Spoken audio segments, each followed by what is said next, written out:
Nosotros entendemos que la obligación en la idea de qué puede aportar el municipio a que tengamos una ciudad en paz tiene que ver con hacer ciudad en los lugares más difíciles.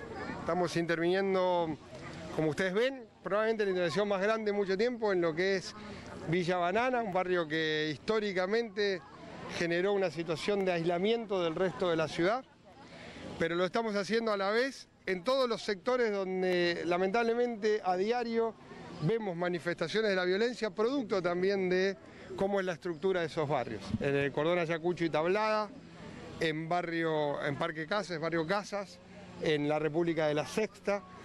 Vamos a intervenir en cada uno de esos barrios y en otros barrios con intervenciones más puntuales, porque está la infraestructura de mejor manera, pero también tenemos una situación de carencia de espacios públicos compartidos y sabemos que el lugar de encuentro es clave. Entonces lo vamos a hacer en la Feria del Tanque, en lo que se conoce como el barrio Toba, lo vamos a hacer en la Plaza Itatí, en Las Flores, iniciamos ya el trabajo ayer, lo estamos haciendo en Ludueña, en la Plaza Pocho Leprati, junto a obras de pavimento a nivel definitivo. Y es un programa que entendemos nosotros hay que darle continuidad. Hay aportes de fondos nacionales, provinciales y municipales, pero la clave es que la prioridad la pongamos en esto. Es decir, las fuerzas federales son importantes, es muy importante que la policía recupere su presencia en las calles, es muy importante la actuación de jueces y fiscales provinciales y federales, y es muy importante desde nuestra parte que nosotros como municipio aportemos en el rol que tenemos, y el rol que tenemos tiene que ver con esto. ¿La inversión de cuánto es, intendente? 1.500 millones de pesos en esta primera etapa de este año. A propósito de eso, le decía, la semana pasada acá mismo en Villa Banana hubo una balacera muy importante. ¿Cuál es su lectura sincera sobre la situación de inseguridad y violencia que atraviesa Rosario? Nosotros, ustedes lo habrán visto porque el informe del Observatorio de Seguridad fue contundente. Lo que estamos viviendo claramente en esta etapa es un porcentaje altísimo, más del 70% de crímenes por encargo.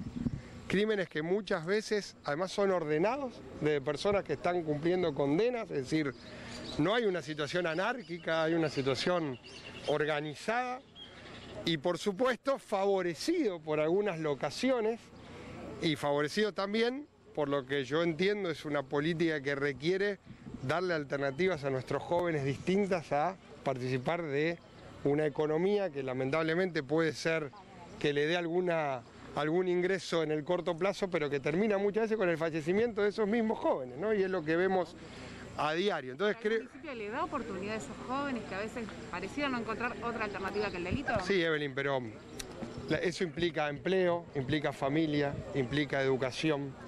Cuando nosotros presentamos el plan Cuidar tiene que ver con esto. Vamos a estar mañana presentando un programa que tiene que ver con los 80.000 jóvenes que hacen deporte federado en la ciudad. Más de la mitad de ellos practica fútbol infantil. Muchos de esos clubes infantiles se practica en clubes digamos, de la vida, muy metidos en la vida de esos barrios. El problema es el seguimiento posterior. El problema es a partir de los 12, 13, 14 años, donde vemos, y con la pandemia agravado, el fenómeno de la deserción escolar. Los programas tienen que ir ahí, no tengo duda, pero también el hábitat, es decir, pensar que esos chicos crecen en un lugar donde no hay una plaza para jugar, donde no hay un lugar para encontrarse con el otro, excepto la esquina, con todo lo que la esquina después implica, también es parte del problema. Entonces, a nuestro entender es muy importante tanto lo que hagamos en la contención de los programas sociales con los chicos, como en el mejoramiento del hábitat que permita a ellos convivir, socializar con otros chicos desde muy chicos, porque si uno crece sin jugar, sin que le cuenten un cuento, sin que tenga una oportunidad en la casa recibir lo que a lo mejor muchos de nosotros tuvimos, aunque parezca mentira, lo que hoy es un privilegio, que es encontrarnos familiarmente en un encuentro en la mesa, evidentemente después eso tiene consecuencias a la hora de buscar esas alternativas. Consultarle por otro tema, transporte. Hoy va a haber una manifestación allí en la zona de la Siberia por parte de los estudiantes de la UNR. ¿Qué va a pasar? ¿Qué va a pasar con las líneas, tanto las que llegan ahí como en otros puntos de la ciudad? Digo, por las medidas que se tomó en el marco de la pandemia. Nosotros en eso fuimos muy claros. Hubo un periodo de emergencia absoluta donde el transporte transportaba el 20% de las personas que lo usaban. Hoy por suerte estamos empezando a revertir ese cuadro.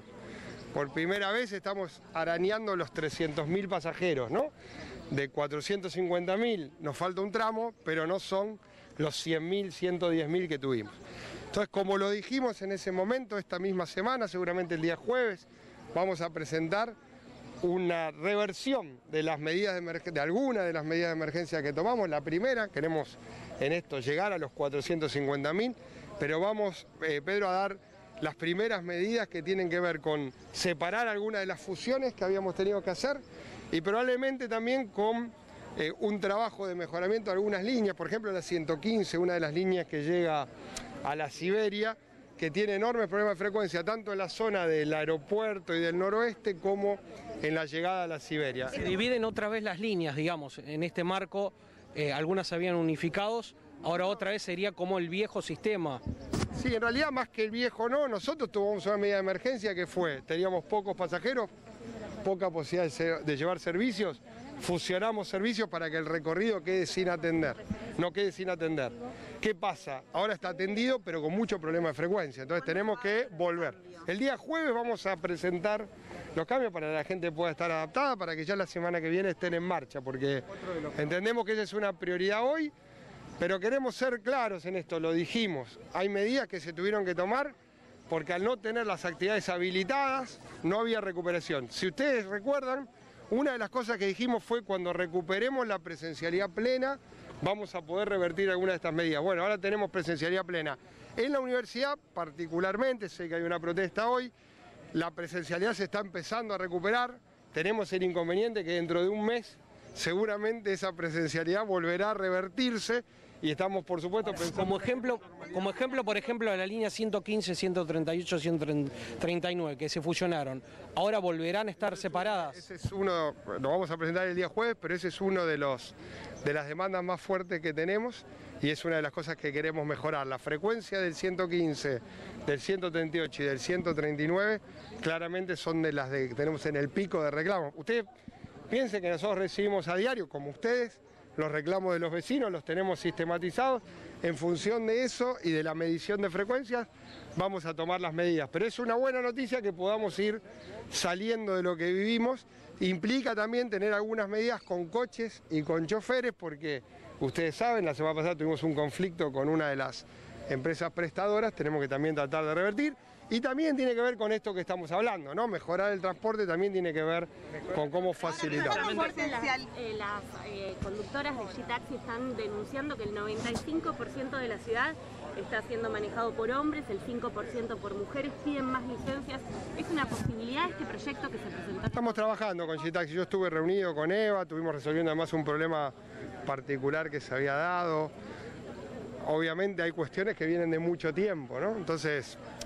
Claramente las cifras que plantean no las discuto porque conocen bien el sistema, tiene que ver con que obviamente no era una actividad donde antes participaban mujeres. Hoy en todas las actividades la problemática de la igualdad de género se empieza a plantear y es importante que se plantee y todo lo que podemos hacer para revertir, lo mismo en materia de conductoras de colectivos, en eso hay que avanzar, hay que ir por los derechos, claramente es una historia que hay que revertir.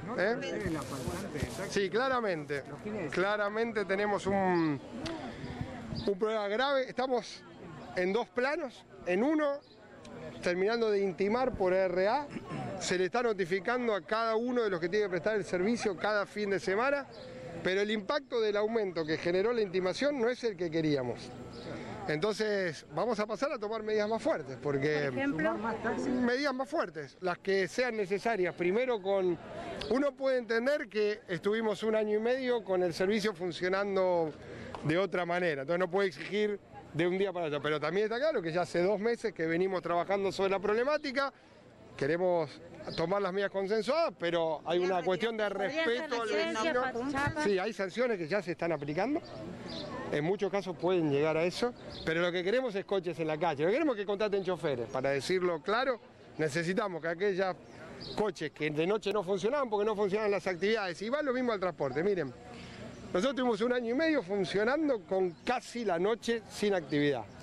Hoy tenemos de día la escolaridad plena y casi el conjunto de las actividades y de noche hasta determinado horario también. Bueno, hay que volver a eso, ¿no? Entonces, el volver a la normalidad implica también empujar que algunas actividades trabajen como tenían que trabajar antes. Y en eso implica recontratar. Pensando en ese regreso de la presencialidad, la vuelta a la normalidad, con el tema de los distritos, ¿los turnos va a haber cambios? El lunes van a atender normalmente. Se termina el sistema de turnos.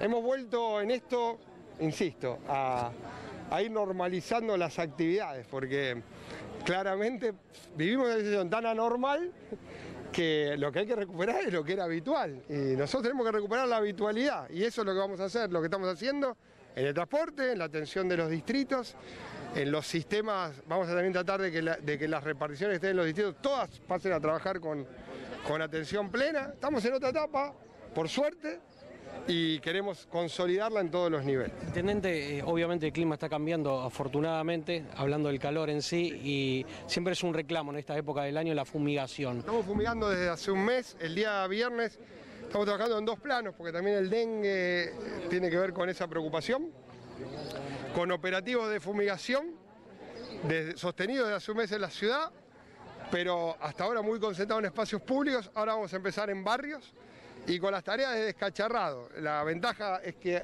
por suerte hemos tenido un régimen de lluvia bajo, distinto a otras épocas, y bueno, también hay algunas noticias científicas positivas en materia de dengue y una eventual vacuna, pero que no van a ser claramente para este año. Así que sí, Pedro, viene la necesidad. Si bien tuvimos un octubre menos cálido que otros octubres, está muy claro que esta es la época en la que tenemos que intensificar la fumigación y el descacharrado, porque bueno, claramente también esa es la otra parte del trabajo contra el dengue.